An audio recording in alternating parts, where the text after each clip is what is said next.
Thank you for your invitation to the conference on the anniversary of the fall of the Berlin Wall, an event of historic consequence, not only for Berlin and Germany, but for Europe as a whole.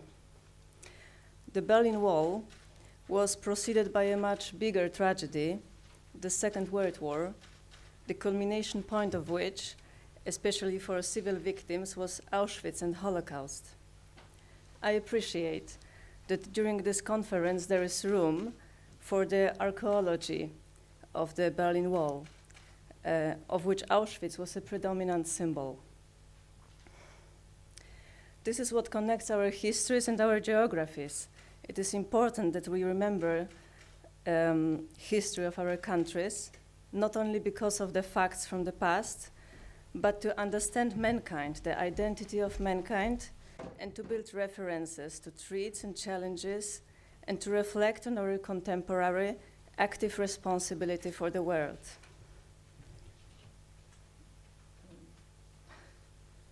Shall I do? One of the arrow keys from there? I just need to put the second picture. One of the arrow keys you can make? That's correct. So, we can get a little bit. There you go. The arrow keys. Okay, thank you. What connects our topics is the commemoration, which is very important for younger generations and for the future. I would like to tell you today about our new way of thinking about commemoration and remembrance, which created a new word, diplomacy of remembrance. And this is the subject of which I want to give you our ideas and conception.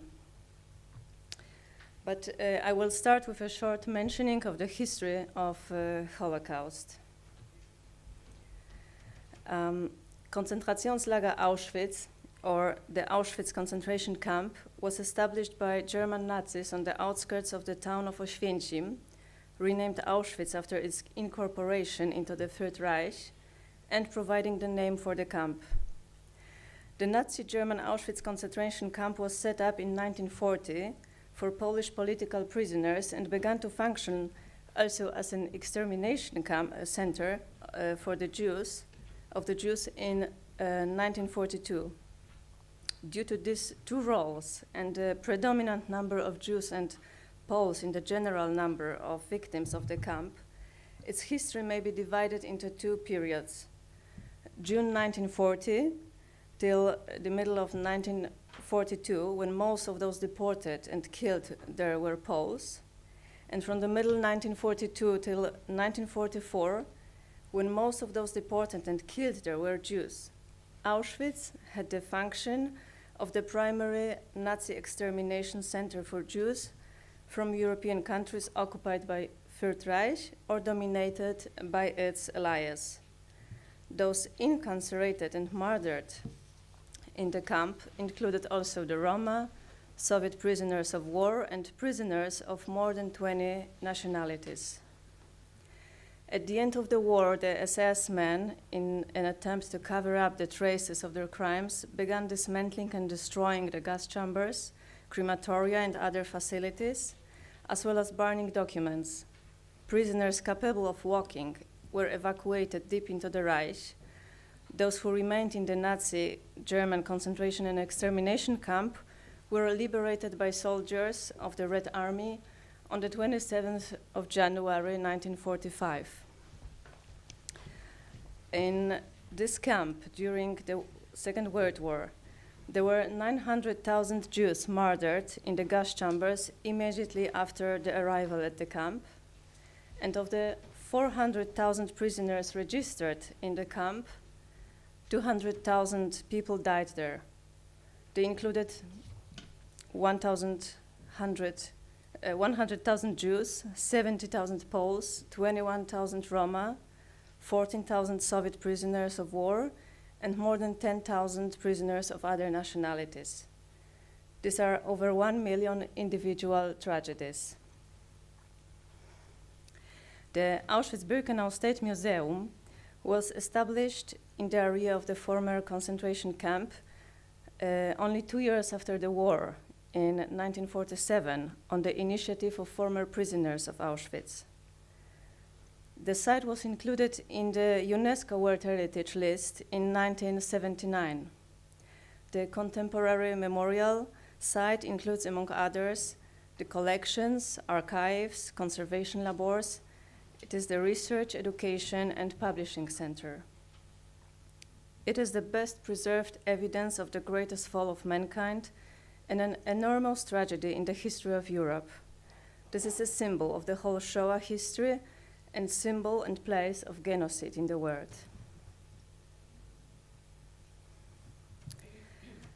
The main goal of the museum nowadays is to protect and conserve camp relics and to keep the authenticity and the trust of the biggest concentration and extermination camp. The museum disposes of more than 100,000 objects and archival items, 150 buildings and approximately 300 ruins, including the remains of 4 gas chambers and crematoria in Birkenau, and almost 4,000 concrete posts and many other elements. They are carried by a highly qualified conservators, having very modern laboratories. The objects which museum possesses are mostly personal possessions brought by deportees, like suitcases, eyeglasses, toothbrushes, shoes. These are also objects connected with the life of prisoners in the camp, like prisoners' spoons, bowls, clothes. Some camp items like soup cauldron, prisoners' banks, camp registry cards. Items connected with the extermination process, like elements of crematorium oven, gas chamber doors, Zyklon B cans. The museum's educational mission is realized by the International Center for Education about Auschwitz and the Holocaust, set up by the Polish government on the initiative of the survivors.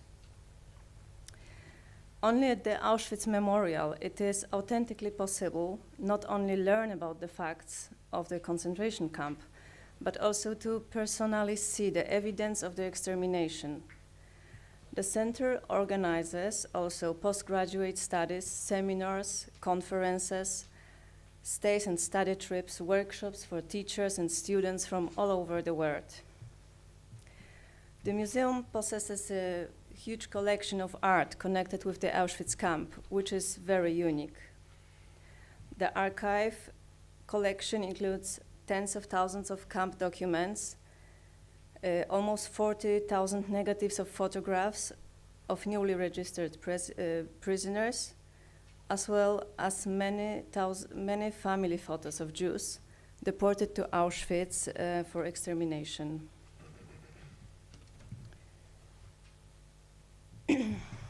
After this historical introduction and the presentation of the present activities of the memorial, I would like to concentrate on the diplomacy of remembrance.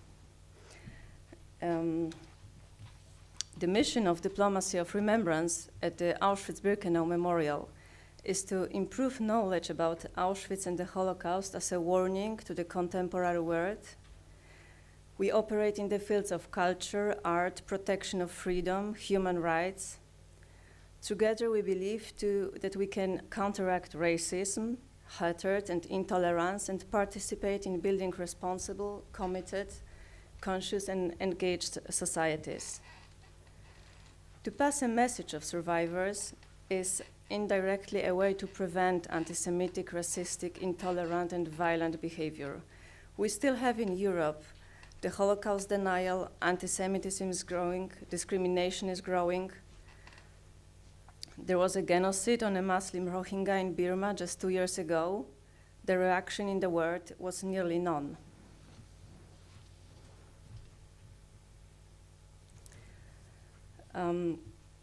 This is such a perspective that 0.3% of the global population had visited Auschwitz-Birkenau Memorial in the 21st century.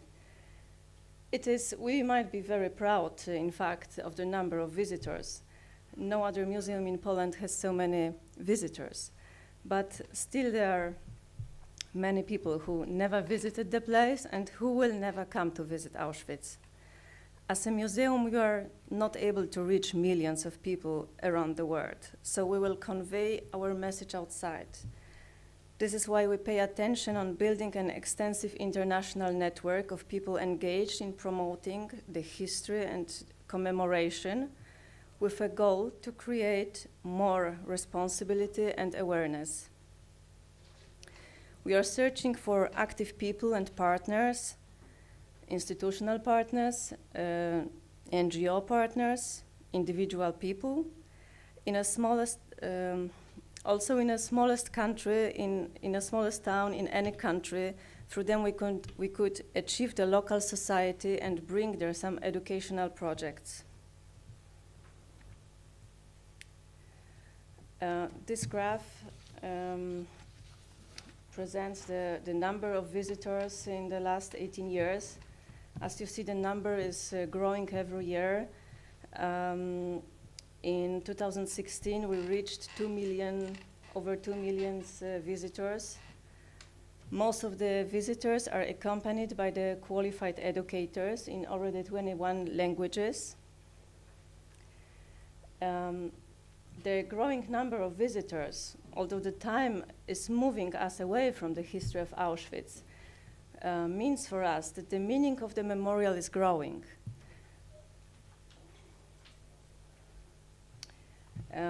This graph presents the number of visitors from each continent. Our visitors are coming from all over the world, and many of them are asking the question, what is my responsibility today? What can I do for the memorial? It means there is a very high potential for an international cooperation. Visitors by country, which is probably clear. Poland is on the first position because of the history, because of the distance of the memorial, because of the teaching program at school. United Kingdom, the second position, United States, Germany on the sixth position. But unfortunately, this is made by numbers and not percentual. Yes.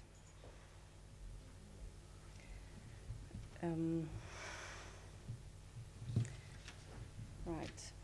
So the diplomacy of remembrance we want to build through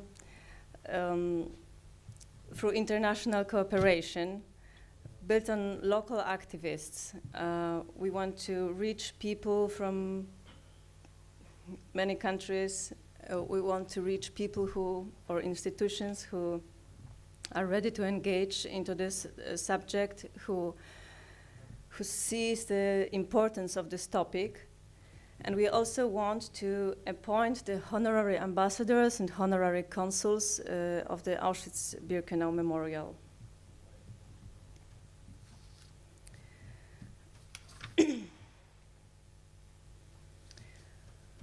On the 27th of January 2020, we will celebrate the 75th anniversary of the liberation of Nazi German concentration and extermination camp.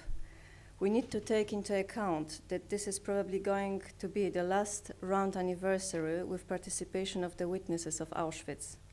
This is also a challenge for a commemoration and for remembrance. It is our responsibility towards the victims and the survivors to keep educational efforts alive and to remember.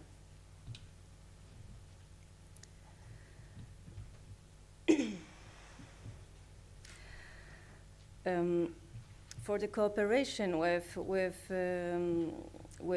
international partners, the museum offers the know-how, the knowledge, the materials.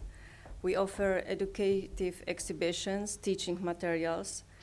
We offer large collection of books and publications of memoirs of the survivors and research studies in different languages. We offer a huge archive, thousands of photographies, and the consultation of our historians, the best specialists of Holocaust topic. We can organize different kinds of workshops for various purposes and all kinds of groups of people. We can together prepare some new projects. We are open for volunteers. We have already about 300 volunteers a year. As an example, just a few weeks ago, we opened an exhibition in Spain, in Guernica, about Auschwitz.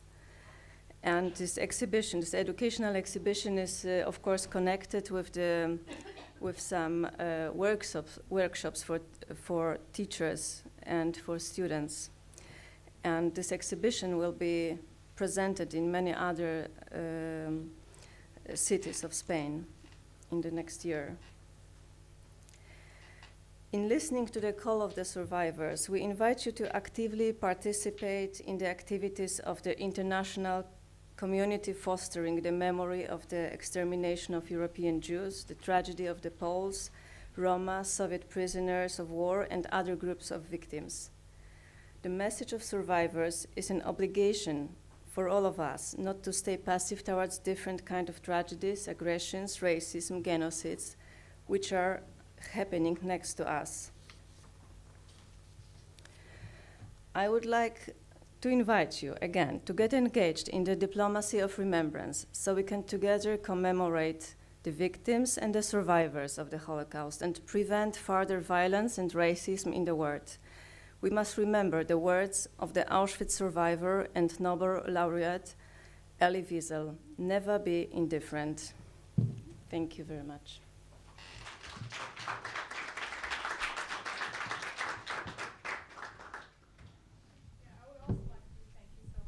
Thank you.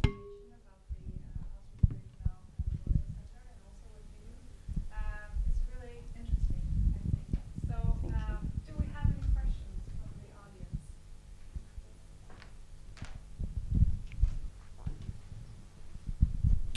Good evening. My name is Daniel. I'm really impressed by your presentation, and this is sounding very new to me. The diplomacy of remembrance, but I find a lot of connection with it because in Africa, I come from Nigeria, by the way.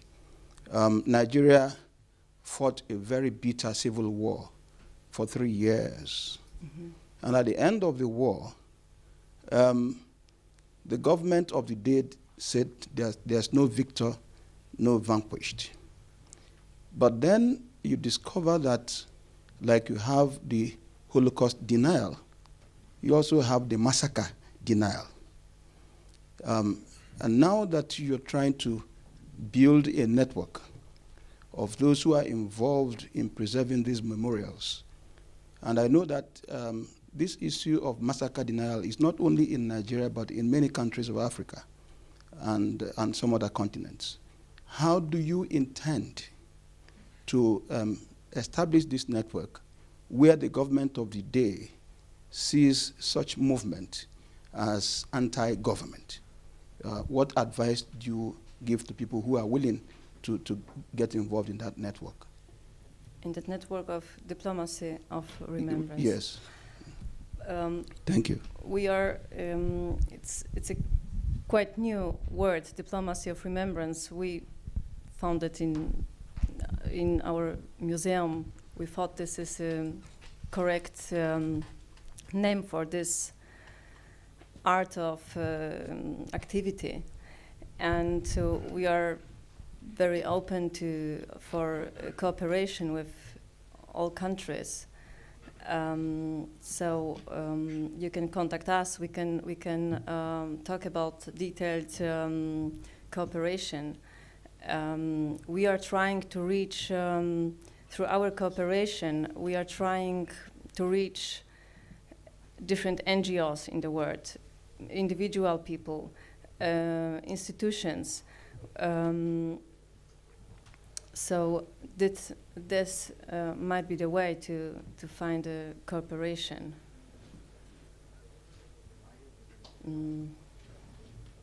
Yes. Do we have any other questions or remarks that this discussion brought up? Any thoughts?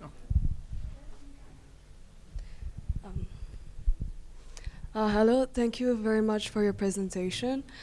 I just saw recently the movie The Schindler's List, and I was particularly hit about the way the story was told, because I thought I knew everything about what happened, but I found there was a new perspective inside the movie, so I was wondering how you could create create new stories of what happened, or which kinds of stories would you like to disseminate?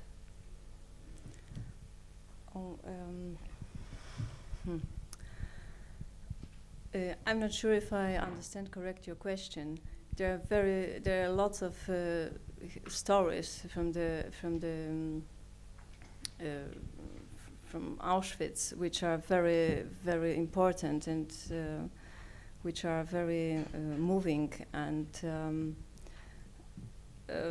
probably each of the story is worth a movie. But perhaps can you explain more in detail what was your question? It was not just a question, it was just more a comment, yes. Yeah. Okay, thank you. Yes, we have one more question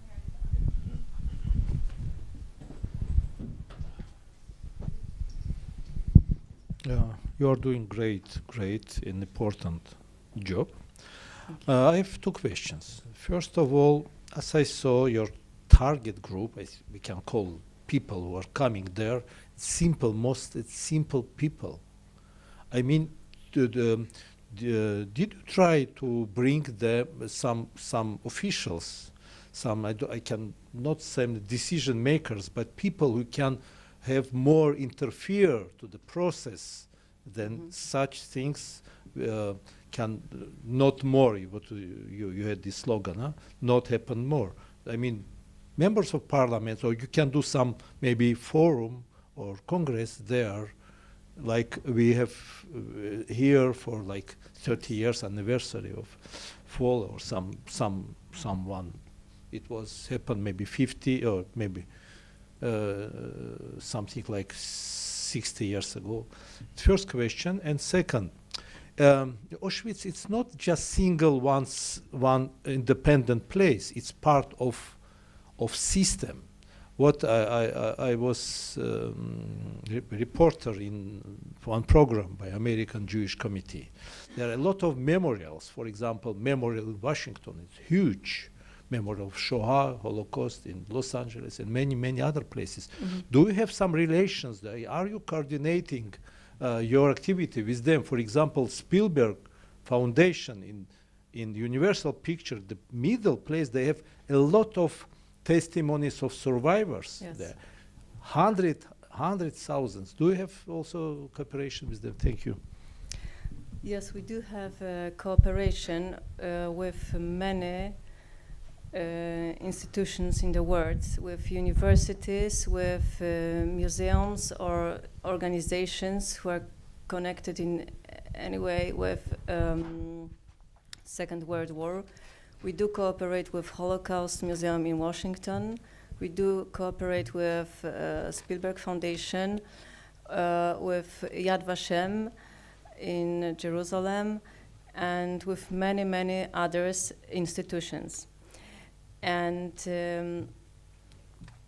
this is very important for us. And we, as this place, the Auschwitz-Birkenau Memorial, is also it's the biggest. It was the biggest concentration and extermination camp, and it is also nowadays very important institution in this topic. So we do cooperate with many institutions, and we are searching for for new cooperations, and we want to engage people into this diplomacy of remembrance. We want to engage people who are who will be probably new in this topic, but who understands the importance of it, and who would be ready to organize some educative projects. As I mentioned, we have many many educative exhibitions in many languages. We have books, memoirs. We have photographies. So we can offer a lot, and we want to find people around the world to help us be present with our concept around the world. We want to reach people who probably will never visit, let's say, Holocaust Museum in Washington, because they live somewhere in a small town far away from Washington. But so that is the idea, that we reach also just let's say local activists, yes, who doesn't have to be very close with this topic. They can start. They can see the importance of it and start cooperating with us. But on the other hand, we want to find, and we started already, some honorary ambassadors and honorary consuls in each country, step by step, of course. And this should be people who are very involved in the Holocaust subject, who already have many contacts and yes, knows the history very well. So this is hopefully my answer on the second question. And the first question was, yes, there are many memorials. There are many memorials in. No, what was the first question? Why you don't do such presentations in there? For example, it will be 80 years of anniversary or something like this, and you can invite decision makers. I mean, yes. Members of parliament. I don't know, people, lawyers, yes. Judges, who can be not responsible, but who can stop Mm-hmm. this process if it will start in some country. We, as a Diplomacy of Remembrance, we are quite a new department in the museum, so we are planning to organize a conference and a second conference, so we will invite decision makers also for a conference at our place. But as a museum, there are conferences, educative conferences with many important guests from different countries. So we are active also in the memorial directly. I will come. Okay, I hope so. I guess as I've been sitting here, I've just been thinking about the Cambodian killing fields, Rwanda, Yes. other places where there have been mass massacres. So in terms of diplomacy, this is a horrible way to say it. You have a lot of partners, many partners. And it strikes me that as a true diplomatic movement, this notion of remembrance means reaching out to different kinds of situations, not just the Holocaust itself, but for Auschwitz to take a lead on that the concepts behind it get shared with different countries and different kinds of situations, not just the particulars of that Holocaust. That's true. I fully agree with you. It is the problem is bigger, and we don't want to concentrate only on Holocaust and on Auschwitz. We are open for for this cooperation with different countries and different histories, tragic histories. So you are right. Final question, please. Yeah, inspired by our American friend and also other comments, I would like to comment on this as well, because I've been there to Auschwitz-Birkenau. It's huge. It's immensely huge. And it's you can see during the presentation and on the spot, you don't feel comfortable. You're not in a comfortable position. It's not a museum that much more than 0.3% of population would go, because it makes you feel bad. A lot of people don't go there because they know they will feel super bad. The environment is super heavy, and just you don't feel like taking selfies or taking pictures everywhere. You don't feel like that. You just know, you just go there to learn and like learn the essence of humans. And also when you go there, you just feel the complete absence of love, because all of this, such a huge amount of technology and materials, resources, money, and a huge railway, a huge station, all for the practice of hatred. And that's all. And it's very touching. So maybe that will be just my comment about it. Is I now understand your position. Like it's very delicate issue. So it's not treated like, okay, let's go for promotions or anniversary. It's very, very touching. You must be very careful in conveying the message. Thank you for your comment. Yes.